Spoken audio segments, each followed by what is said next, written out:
सरकार बनती ही मुख्यमंत्री जी ने कई बार इसके ऊपर में बैठक करी और अभी वो बैठक इतनी साकार हो रही है कि बहुत जल्दी उनके ऊपर में काम शुरू होने वाला है कि उसमें से जो एक हमारी नई कैनाल है सीएलसी, उसमें पहले 40% तक वाटर लॉस होता था। उसकी लाइनिंग होने के बाद में आज उसका वाटर लॉस केवल 5% से ऊपर अपने निजी स्वार्थ को माना और लोगों के घरों में साफ पानी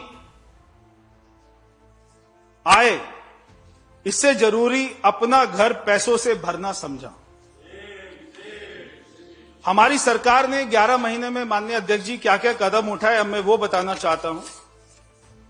मैं इस सदन के समक्ष इन सभी मुद्दों को विस्तार पूर्वक प्रस्तुत करना चाहता हूं और बताता हूं कि हमारी सरकार ने पिछले 11 महीनों में जनहित में कौन कौन से महत्वपूर्ण त्वरित और निर्णायक कदम उठाए हैं। 94 मेजर वर्क जो कि 1 करोड़ रुपए से ज्यादा की वैल्यू के related to water pipeline, sewage network, STP, 7,212 crore रुपए के प्रोजेक्ट पिछले 11 महीने में हमारी सरकार ने अप्रूव किए हैं, जिनके ऊपर में काम होना शुरू हो गया। नवंबर 2025 में हमने चंद्रावल परियोजना के शेष पैकेज को तुरंत आवंटित किया, जिसकी कुल लागत 2,406 करोड़ रुपए है। मतलब सरकार का 303 करोड़ रुपए से 713 करोड़ रुपए, 399 करोड़ रुपए जो पिछली सरकार ने सारे कार्यों को लंबित किया, इससे सरकार को नहीं, दिल्ली की जनता को 399 करोड़ रुपए का अतिरिक्त बोझ उठाना पड़ा। इससे 1044 किलोमीटर लाइनों को डालना, जो हमने ये कार्य को अभी मंजूर किए और काम करना शुरू किया है, इससे 1044 किलोमीटर नई पाइपलाइन डलेंगी। 21 यूजीआर का निर्माण होगा, जिससे अंतिम छोर तक 22 मीटर दबाव के साथ 24/7 आपूर्ति सुनिश्चित होगी। अध्यक्ष जी, ये कार्यों से 9 विधानसभा क्षेत्रों में, जो मैंने आपको बताया ये वाला चंद्रावल प्रोजेक्ट, इससे 9 विधानसभाओं को फायदा मिलेगा। ये 9 विधानसभाएं हैं पटेल नगर, चांदनी चौक, मटिया महल, बल्ली मरान, मॉडल टाउन, सदर बाजार, करोल बाग, राजेंद्र नगर, आरके पुरम। और मैं कहना चाहता हूं कि विधानसभा में सारी बीजेपी के विधायक नहीं हैं, इनमें से हमारे विपक्ष के भी विधायक हैं, जिनमें ये सारे पानी की समस्या ठीक होगी। और ये 9 विधानसभाओं में जो प्रमुख क्षेत्र आते हैं वो आते हैं सराई रोहिल्ला, गुलाबी बाग, पटेल नगर, शादीपुर, नारायणा विहार, नेहरू नगर, बलजीत नगर, पंजाबी बस्ती, सदर बाजार, करोल बाग, पहाड़गंज, झंडेवालान, बापा नगर, देवनगर, ओल्ड राजेंद्र नगर, कश्मीरी गेट और इनके अंदर में आने वाले हॉस्पिटल और college, RK Puram, Delhi cantt, old Delhi, red fort, Jama Masjid, Ramlila ground, Turkman gate, Daryaganj, ये सारे क्षेत्रों को इस वाले प्रोजेक्ट से फायदा होगा। आपके यहां पे साफ पानी आएगा और पानी की सप्लाई बढ़ेगी। वजीराबाद के लिए हमने 3,715 करोड़ रुपए की परियोजना को एडीबी की सहायता के साथ में पुनर्जीवित किया। मैं आपके ध्यान में ये लाना चाहता हूं, जैसे चंद्रावल प्रोजेक्ट है वैसे ही वजीराबाद प्रोजेक्ट है। जैसे चंद्रावल प्रोजेक्ट को जायका फंड कर रहा था, वैसे ही वजीराबाद प्रोजेक्ट को एडीबी फंड कर रहा था। मगर एडीबी ने पिछली सरकार, चाहे वो कमीशन के चक्कर में, चाहे उनकी गलत नीतियों के चक्कर में, एडीबी ने अपनी फंडिंग वापस ले ली थी। और मैं ये पूरे सदन को, दिल्ली को बताना चाहता हूं कि हमारी सरकार बनते ही खुद एडीबी ने हमको अप्रोच किया और केवल सरकार बनने के 1 महीने के बाद में हमने उनके साथ बैठक करके इस पूरी योजना को दोबारा चालू किया।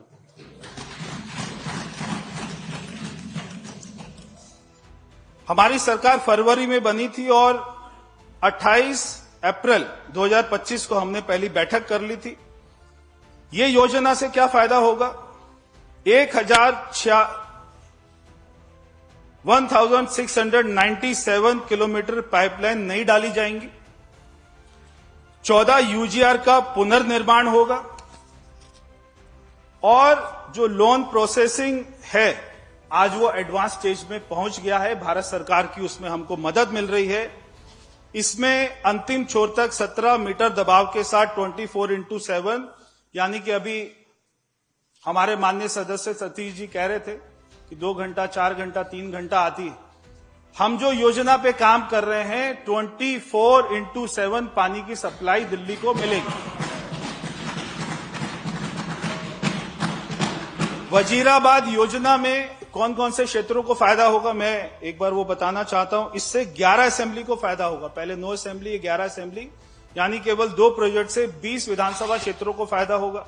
ये 11 असेंबली हैं: आदर्श नगर, मॉडल टाउन, तिमारपुर, मादीपुर, शालीमार बाग, वजीरपुर, त्रिनगर, शकुर बस्ती, बुराड़ी, रिठाला और बादली। और इनमें जो प्रमुख क्षेत्र होंगे: संजय गांधी ट्रांसपोर्ट नगर, बुराड़ी के क्षेत्र, मॉडल टाउन, केशवपुरम, पंजाबी बाग, शकुर बस्ती, जहांगीरपुरी, पीरागढ़ी, अवंतिका, पीतमपुरा, शालीमार बाग, ये सारे क्षेत्रों को ये हमारे वजीराबाद प्रोजेक्ट से फायदा होगा। बाकी ये तो हो गए 20 विधानसभा क्षेत्र की बात। बाकी पूरे दिल्ली को भी अध्यक्ष जी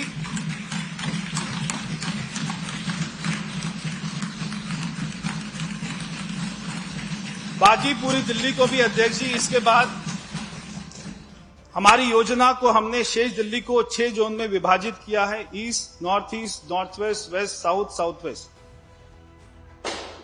जो पुरानी डीपीआर बनी थी उसमें हमने नए कंसल्टेंट की नियुक्ति प्रक्रिया चालू कर दी है। इससे 4200 किलोमीटर नई लाइनों का प्रतिस्थापन, 54 यूजीआर नए बनेंगे, 1346 डीएमए नए बनेंगे और सभी का उद्देश्य शहर व्यापी 24x7 आपूर्ति, एनआरडब्ल्यूए का 15% तक कम करना और स्काडा से निगरानी करने का है। ये कामों से बहुत ही जल्दी आने वाले 2-3 सालों में 16,000 किलोमीटर नई पाइपलाइन में से 16,000 किलोमीटर जो दिल्ली में पाइपलाइन है उसमें से 7,000 किलोमीटर आने 2-3 सालों में सारी पाइपलाइनों को चेंज कर दिया जाएगा, नया डाल दिया जाएगा।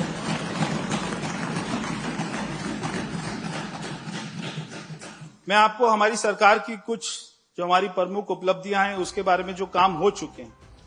3 हमने नए प्राथमिक यूजीआर चालू किए गए। इसमें एक पल्ला में किया गया जिसमें 37 MLD और ये यूजीआर से खेड़ा कला, नंगली पूना, लिबासपुर, कादीपुर, इब्राहिमपुर, बख्तावरपुर, ताजपुर कला, अकबरपुर, माजरा, पल्ला, झंगोला, संगूरपुर, होलंबी कला, ये सारे क्षेत्रों को फायदा मिलेगा। दूसरा यूजीआर बिजवासन में 9 MLD का, इससे बिजवासन, कापासेड़ा, सलाहपुर और समालखा आदि क्षेत्रों को फायदा मिलेगा।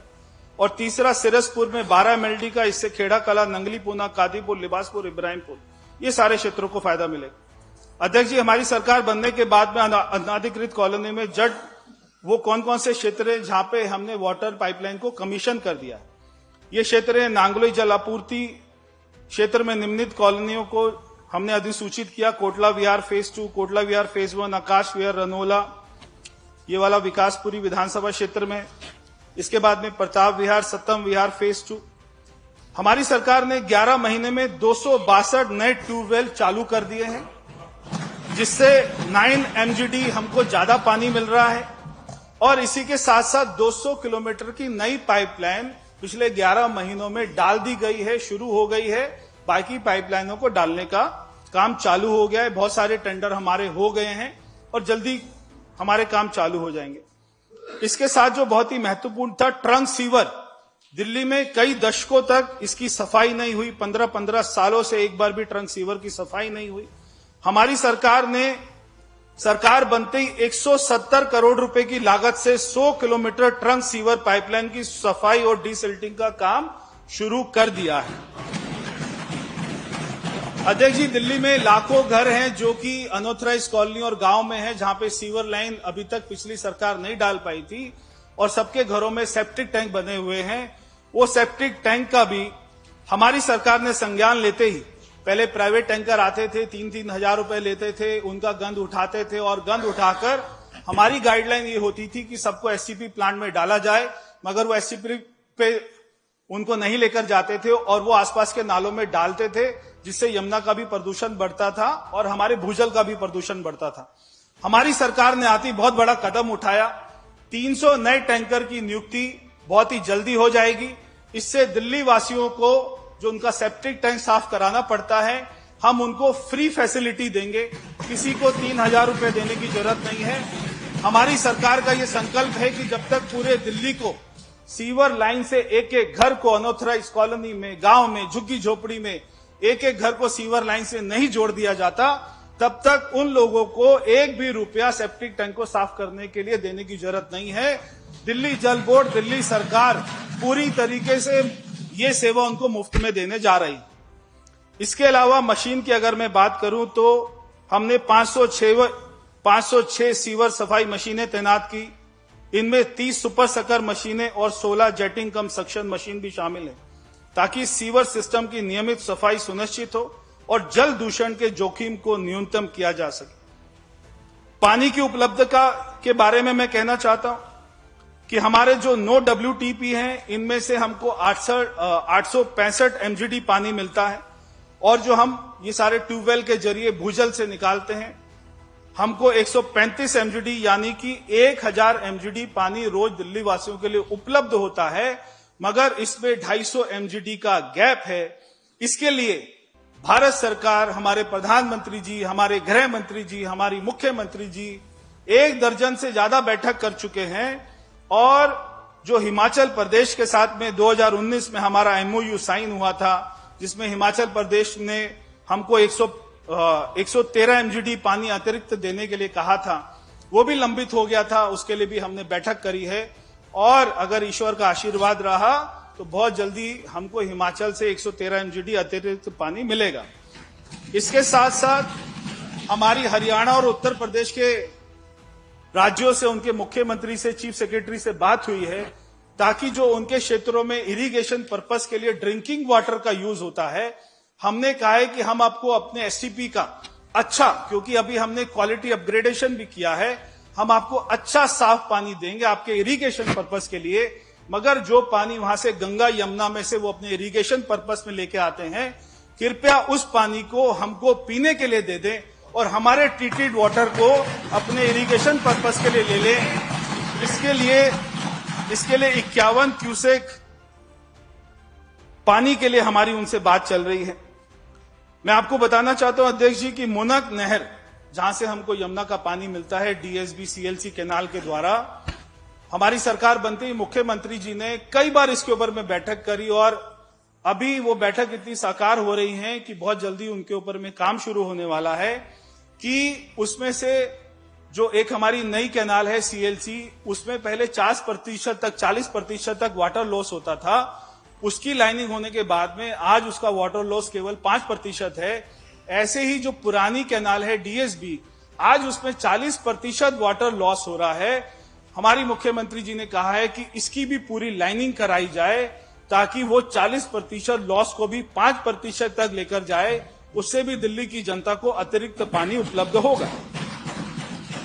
और इसके लिए ये पूरा जो पानी आ रहा है नहर से, उसके लिए कंड्यूट पाइपलाइन फिजिबिलिटी के लिए हमारी IIT रुड़की को हमने काम दिया है, उसके ऊपर में स्टडी चल रही है। जैसी रिपोर्ट आएगी आगे के कदम उठाए जाएंगे। और इसके अतिरिक्त इसी गर्मी से पहले 20 MGD के ट्यूबवेल को शुरू करने की योजना है, जिससे द्वारका ट्रीटमेंट प्लांट, जो हमारा वाटर ट्रीटमेंट प्लांट है, उसकी कैपेसिटी को 20 MGD बढ़ा रहे हैं। तो इसी गर्मी से पहले नए ट्यूबवेल लगाए जाएंगे, जिनमें से 20 MGD पानी लगाकर वो हम, प्रद्युमन जी तैयार है ताली बजाने के लिए, तो उससे द्वारका ट्रीटमेंट प्लांट को 20 MGD ज्यादा पानी मिलेगा, जिससे आसपास के क्षेत्रों में, मटियाला में, नजफगढ़ में, विकासपुरी में, आपके द्वारका में, बिजवासन में, और आपके उत्तम नगर में, पालम में, ये सारे क्षेत्रों में उससे फायदा मिलेगा। अध्यक्ष जी, ये सभी लंबित मुद्दे हल करने का पूरा दबाव वर्तमान सरकार पर आया था, मगर हम ये दृढ़ संकल्पित है कि दिल्ली जल बोर्ड कमजोर पाइपलाइनों की गहन जांच, ऑडिट और मरम्मत तेज कर रहा है, ताकि जल की गुणवत्ता सुरक्षित रहे। हम विभिन्न परियोजनाओं में 6,941 किलोमीटर से, यानी कि लगभग 7,000 किलोमीटर की अधिक पुरानी लाइनों के प्रतिस्थापन, और जो असीवरेज, जहां पर सीवर नहीं है, ऐसे क्षेत्रों में नेटवर्क विस्तार, और हर उपभोक्ता तक स्वच्छ जल पहुंचाने के लिए निरंतर प्रयास कर रहे हैं। मैं माननीय मुख्यमंत्री जी के द्वारा दिल्ली की जनता को विश्वास दिलाना चाहता हूं कि हम विरासत में मिली चुनौतियों पर विजय प्राप्त करेंगे और आधुनिक विश्वसनीय जल आपूर्ति प्रणाली प्रदान करेंगे। बहुत बहुत धन्यवाद।